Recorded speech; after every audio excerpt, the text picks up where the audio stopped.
Bonjour, Shalom, gloire soit rendue à notre Seigneur pour ces nouveaux numéros dans notre programme que nous avons commencé depuis quelques années.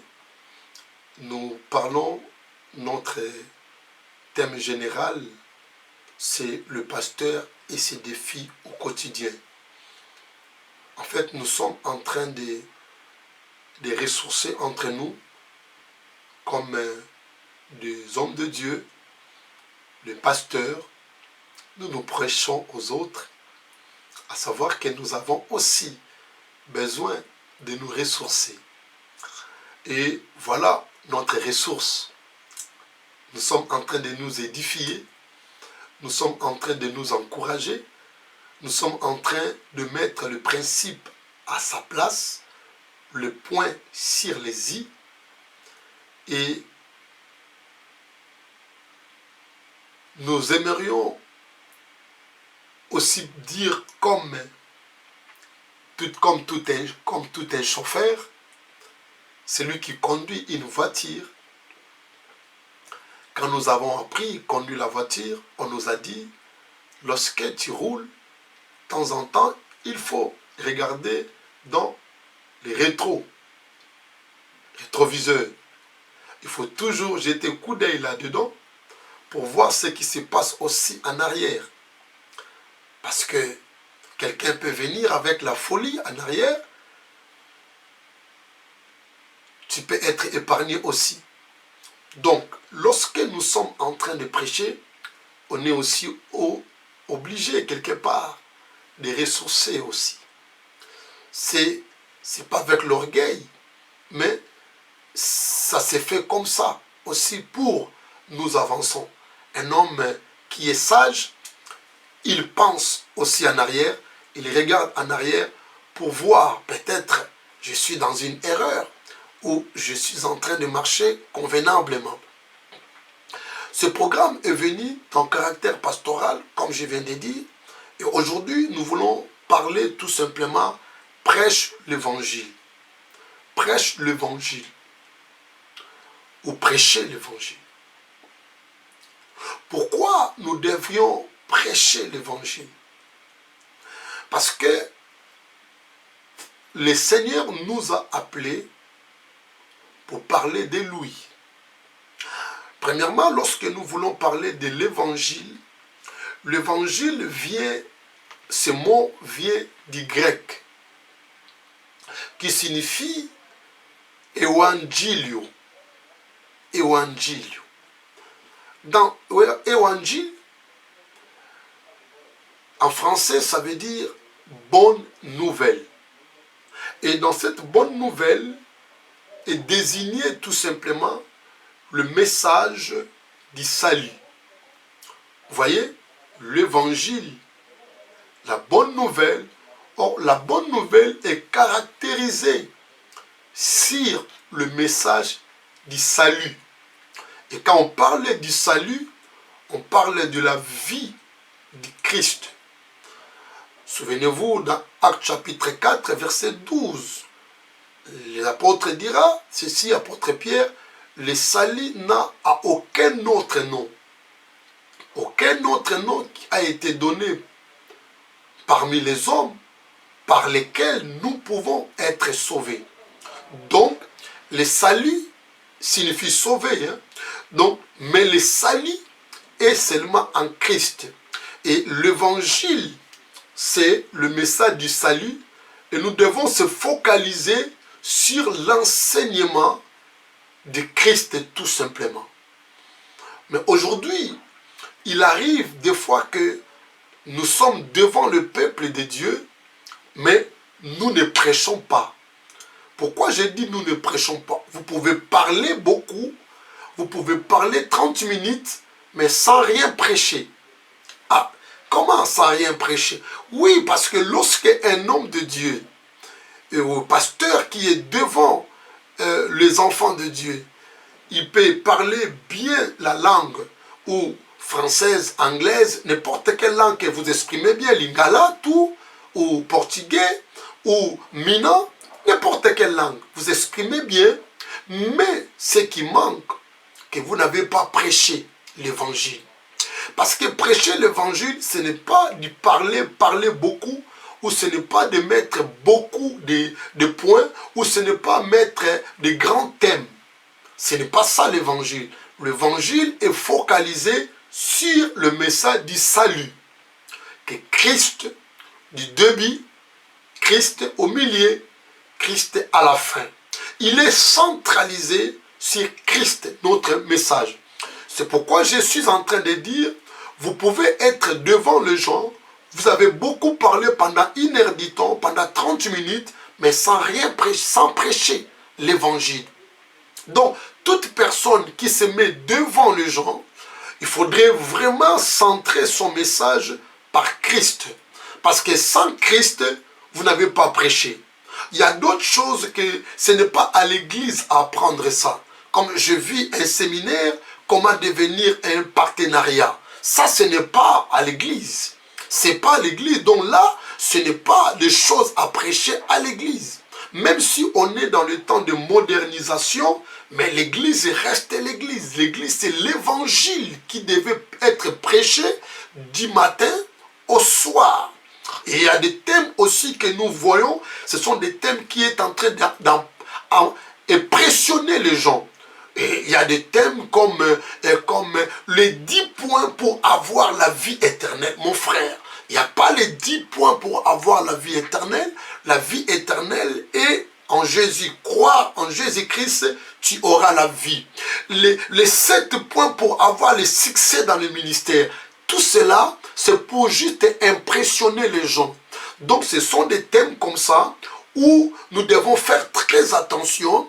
Le Seigneur nous a appelés de parler de l'évangile. Arrêtons-nous de bombarder des gens de 7 points, de 10 points, de 4 points, pour avoir des succès. Les succès, la joie, le miracle, le prodige, la vie éternelle, tout ce que nous pouvons avoir besoin se trouve en Christ.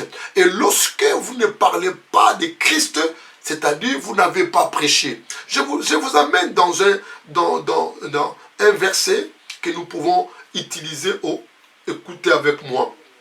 Dans Actes chapitre 15, le verset 10, je prends seulement le verset 10. Regardez ce que les apôtres ont dit ici. Il dit, maintenant donc, pourquoi tentez-vous Dieu? Donc, nous tentons Dieu, prédicateur de l'évangile. Vous êtes en train de tenter Dieu. Comment vous tentez Dieu?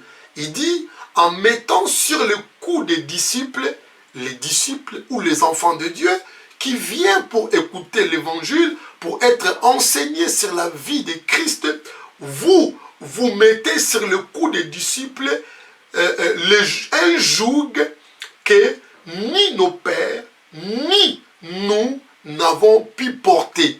Donc vous faites porter, amener ou le message ou des enseignements, même nous-mêmes, nous n'avons pas fait ça.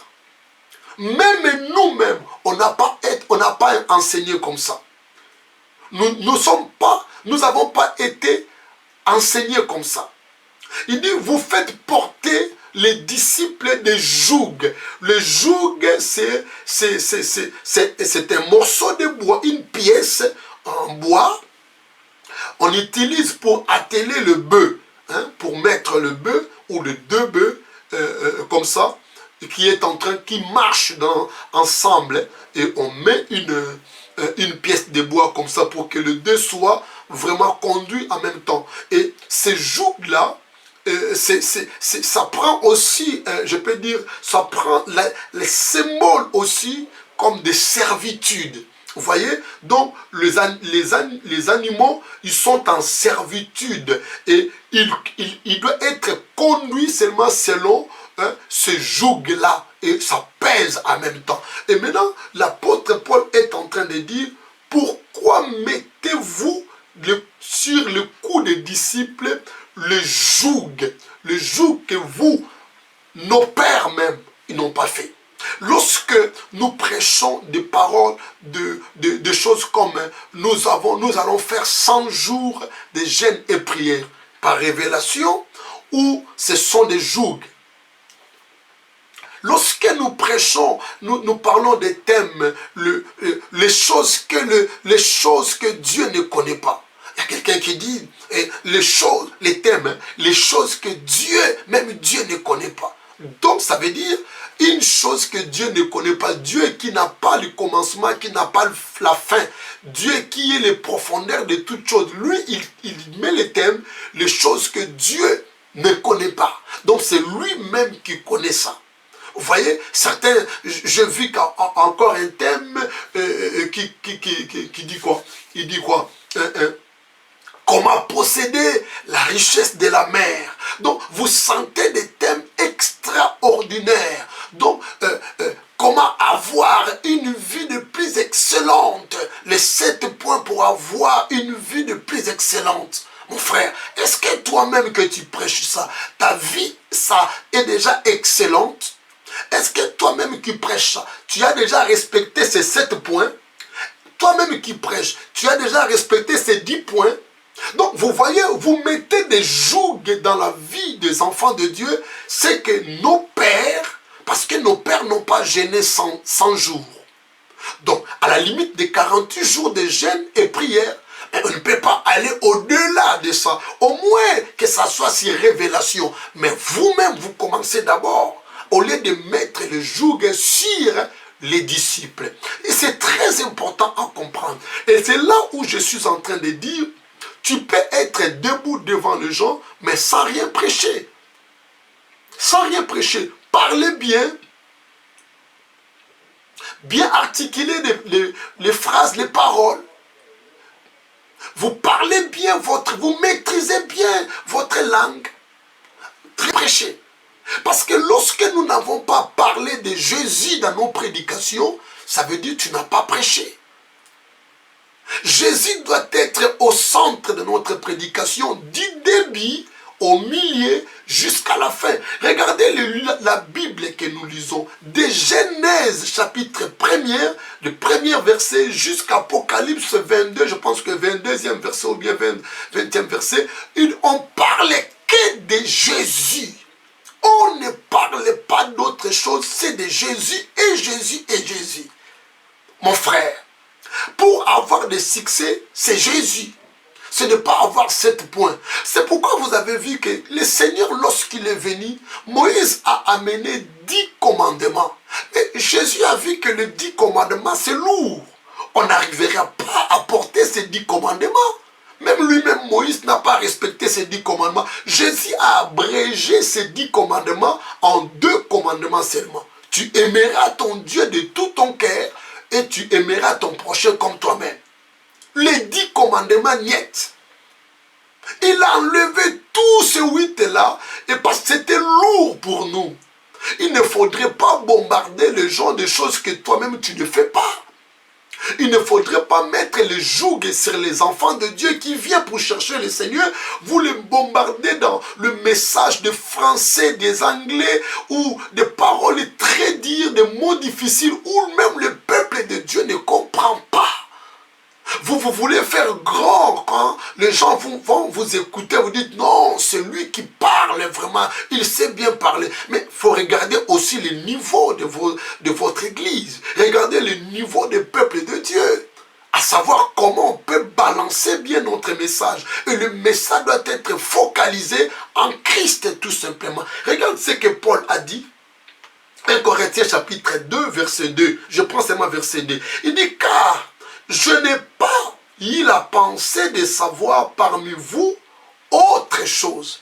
Il n'a pas eu la pensée de savoir parmi vous les 10 points pour avoir le succès, les 4 points pour avoir le succès, pour aller, les 10 points, les 5 points pour avoir un mariage heureux. Mais mon frère, il faut arrêter toutes ces choses-là. Prêcher l'évangile.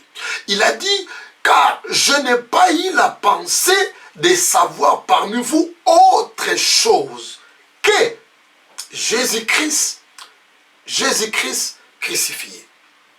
Pas d'autre chose c'est Christ crucifié. Il parlait que de Christ. C'est lui qui donne la vie. Il parlait que de Christ. Et Christ qui change la vie des gens. Il parlait que de Christ. La vie de beaucoup de personnes a été changée. C'est Christ ou rien, mon frère. Et lorsque vous parlez dans votre message, Christ n'est pas là, c'est-à-dire que vous n'avez pas prêché. Corrigez vos prédications. Corrigez vos enseignements. Si dans votre enseignement, il n'y a pas Christ dedans, tu n'as pas prêché l'évangile. Prêche l'évangile, car l'évangile, c'est la bonne nouvelle de Jésus-Christ. Nous reviendrons encore avec un autre numéro. C'était bien moi, votre frère et ami, le pasteur Cephas Ndombasi. Soyez bénis. À très bientôt. Au revoir.